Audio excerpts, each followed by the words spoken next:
Hi guys, my name is Adeline Colasso and I'm gonna present on the topic French Poetic Realism. France felt the effect of the worldwide depression comparatively late. Bank failure began in late 1930 and economic production declined from the second half of 1931.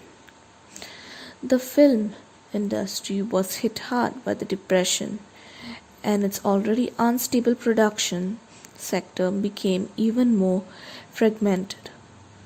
Still, French cinema of this era was more significant than its industrial condition would suggest, producing a surprising proportion of notable films. During these years, the condition of film industry and exhibition changed radically, and many filmmakers had to flee or go into hiding. Those who remained, however, managed to keep the French industry alive. Some of the resulting films distinctive for their tone of fantasy, isolation, and escapes.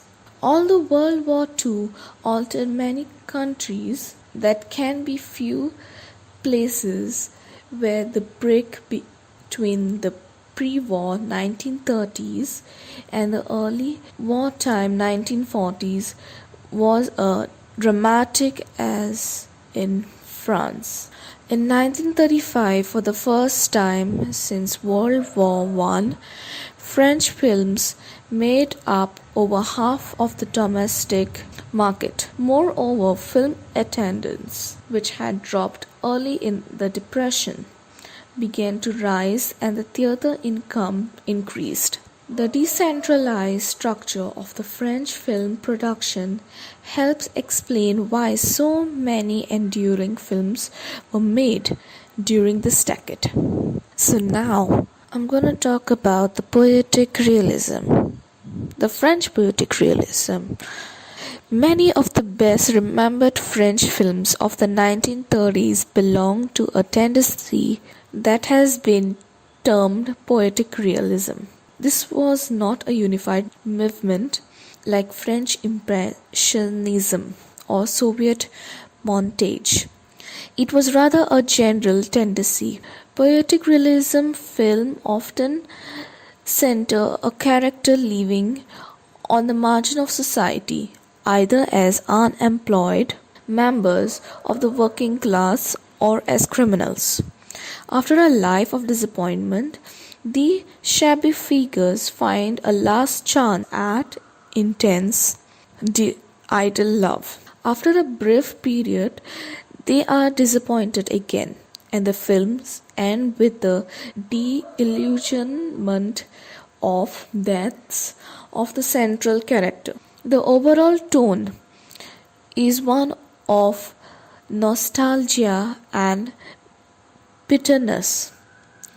Poetic realism blossomed in the mid 1930s, and its leading filmmakers were Julien Duvivier, Marcel Caine, and Jean Reno. Filmmakers like René Clair and Jean Reno did their most important work during the 1930s, and French films had an influence around the world, second only to that of Hollywood films.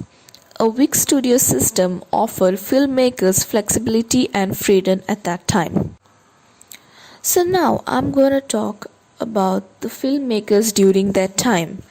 Many important French films of the 1930s were high-quality studio productions. Quite a few high-quality French films of this period were created by foreign, especially German, directors. Many German and French filmmakers moved between Berlin and Paris.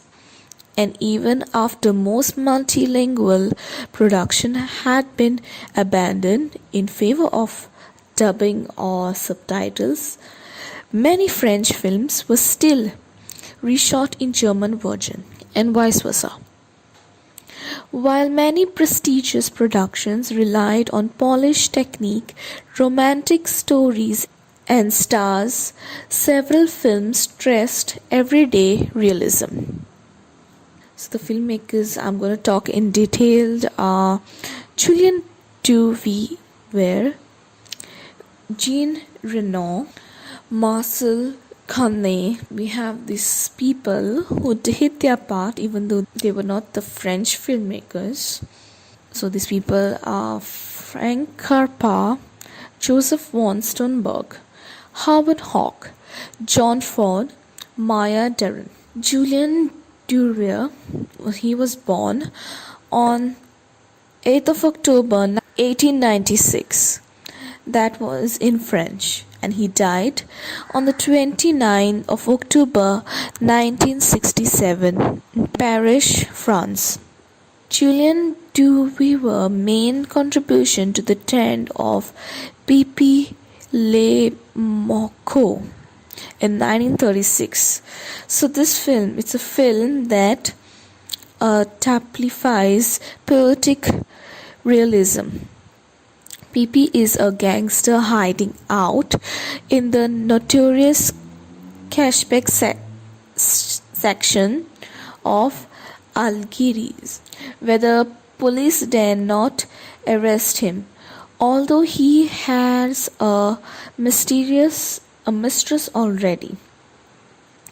He falls in love with a sophisticated Parisian Gatsby who visits the district for a casual adventure. Their love is hopeless since if he leaves the cash bear, he will be caught. Duvivier captures a sense of PP's confinement in the Kashmir district, despite the fact that most of the shots were made either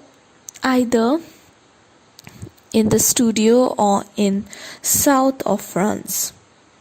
At the end of the film, PP ventures out in order to leave Algeria with Gatsby.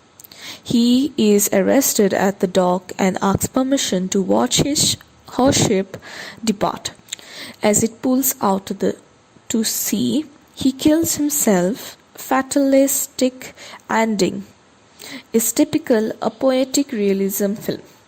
PP was played by Jean Gabin, one of the most popular actors of the period and the ideal trapped poetic realist hero, handsome enough to play lead in light comedies and drama. Heavy featured Cabin was also impossible working class protagonist.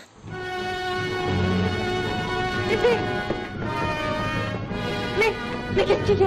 Il est fou, il descend.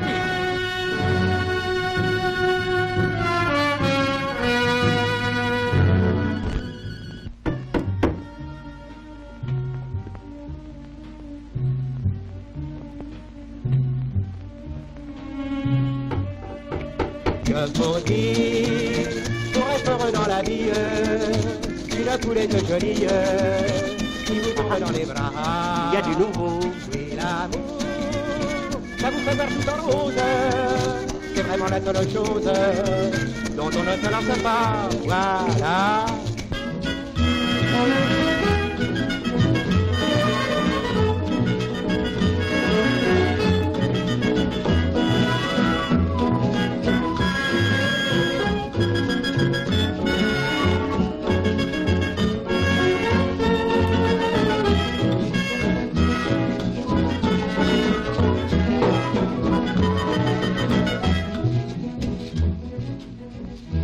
Ta gueule, hein? Ta gueule! Sur la tête de mon père! Oh, qu'est-ce que tu risques? Il a été guillotiné! Et puis reprenons, hein? Bouge-bouge, t'annules, hein? Police, la police!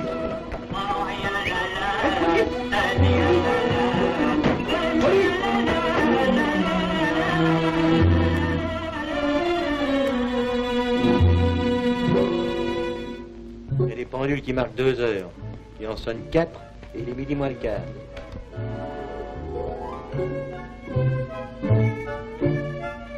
Mon cher Pépé, voici un cambriolage qui vous honore. Quand on tuera Pépé, il y aura 3000 veuves à son enterrement. Il n'y a qu'un moyen d'arrêter Pépé, c'est de le faire descendre en ville. Un pas dehors, il n'y a plus de Pépé. Descendez le Pépé. Chez une amie. 12 rue de la Brogoire. Les types qui ont l'air de tout casser puis qui ne cassent rien, moi ils me les cassent. Les sérénades au clair de lune, c'est pas mon fort. Mais fais-moi le camp! Fais-moi le camp! Oh, t'as pas besoin de me forcer. Ça va?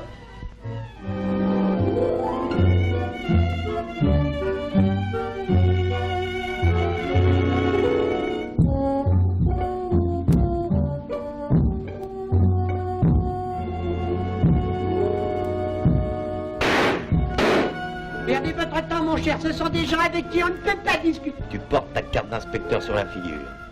Avoir l'air d'un faucheton à ce point-là, je te jure que c'est vraiment de la franchise.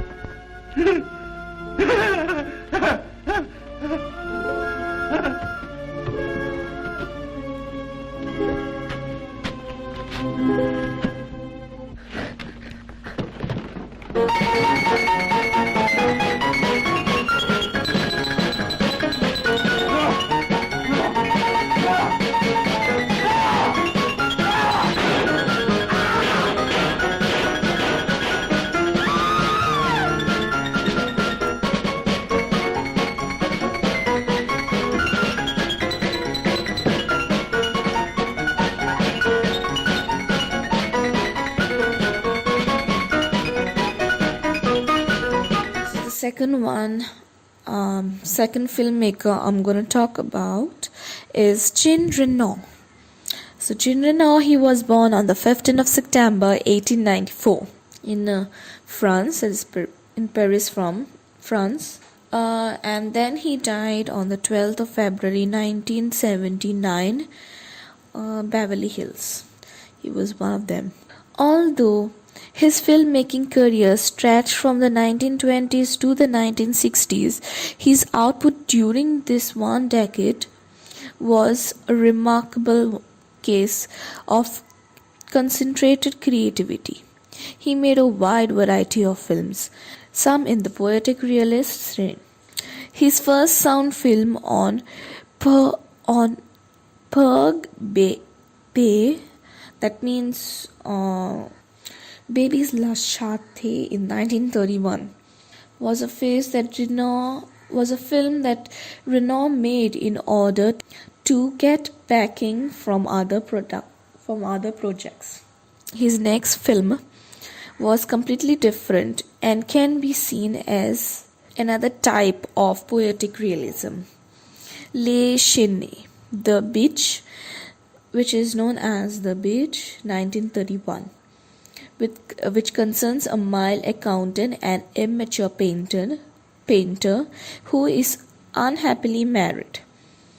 He stumbles into an affair with a prostitute who exploits the hero by selling his paintings.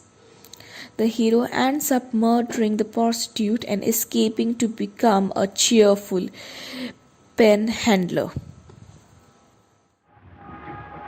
Je suis cogné contre la porte. Oh. Vous savez, il va beaucoup mieux. Hein? Et maintenant, de quel côté allez-vous? Eh ben, je vais du côté de Barbès. Vous permettez que je vous accompagne? Oh oui, oui. On peut peut-être aller à pied, vous savez, c'est pas loin. Ben, si vous voulez.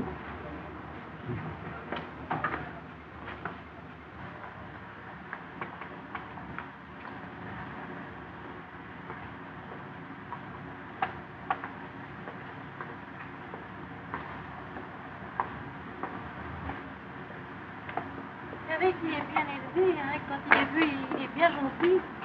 Important. Oh, il a de l'éducation seulement. Il sait s'entraîner, hein, et puis il s'excite, il s'énerve, vous comprenez? Mais oui, je comprends.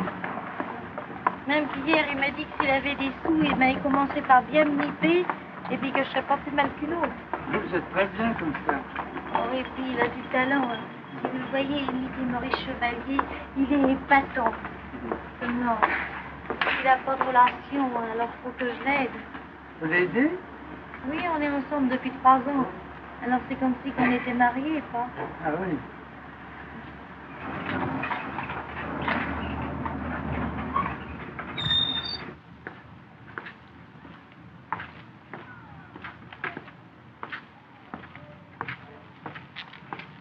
Vous êtes contrôleur dans un théâtre? Non, je suis artiste peintre. Ah. Oui.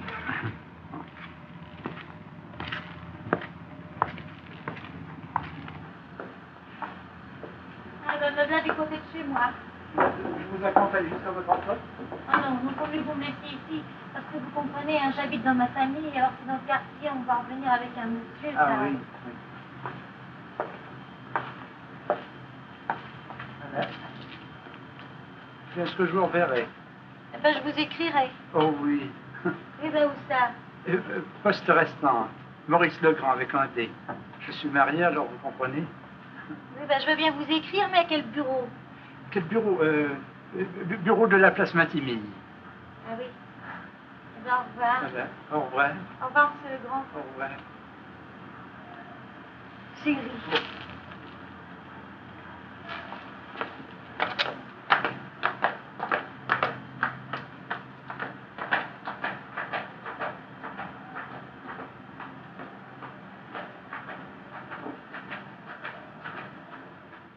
So the third person I'm going to talk about is Marcel Carné.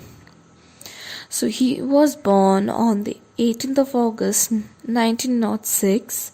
It was France, and he died on 31st of October 1996. It was near a place in Paris, Clamart.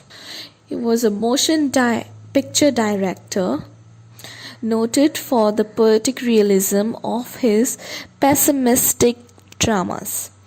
He led the French cinema revival of the late 1930s. Queldre Brooms, 1938, this film, Port of Shadows, and Les Jours se Livre, 1939, that's David. These films establish Carné as the preeminent director of the revival. In these films, whose fatalism was typical of the French cinema of the late 1930s, a pair of lovers find a few brief moments of happiness in a gloomy, mist-shrouded world of violence and hopelessness. The actor Jean Gabin became famous for his roles as the doomed hero in these films.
The next people I'm going to talk about played also an important role during this time. They are Frank Capra, Joseph von Sternberg, Howard Hawks, John Fron, Maya Deren. These people immigrated to America. They are called the American filmmakers, but they used to direct some films in France. In the great age of the studio system, 1927 to 48, strong directors weighed with the factory condition in which films were made. These directors were powerful personalities such as Frank Capra, Howard Hawks, John Ford. These people especially were given great freedom, but they still had to work with actors and actresses concentrated to the studio. Union personnel following time-honored routine routines with scripts and scriptwriting selected by the studio and with deadlines that discourage experiments. Howard Hawks was explicitly influenced by the French. Films by Hawks that can be discussed as poetic realism, such as The Road to Glory 1936, that was inspired by the French film Les Crochets des Bois. I think it means Raymond Bernard 1931.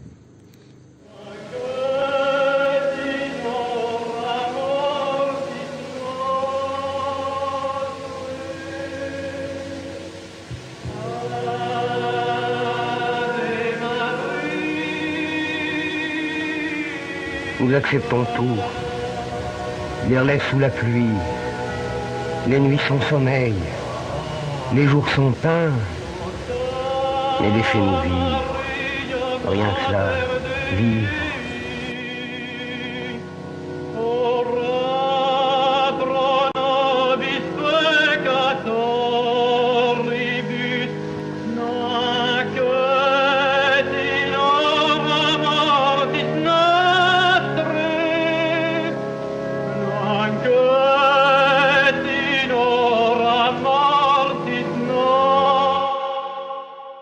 So in conclusion to my presentation, the end of the occupation brought many changes for French filmmaking, including the renewed competition with imported American films and German films. Yet most of the filmmakers of the wartime period kept working, and the decentralized industrial structure survived into the post-war era. That was after World War II.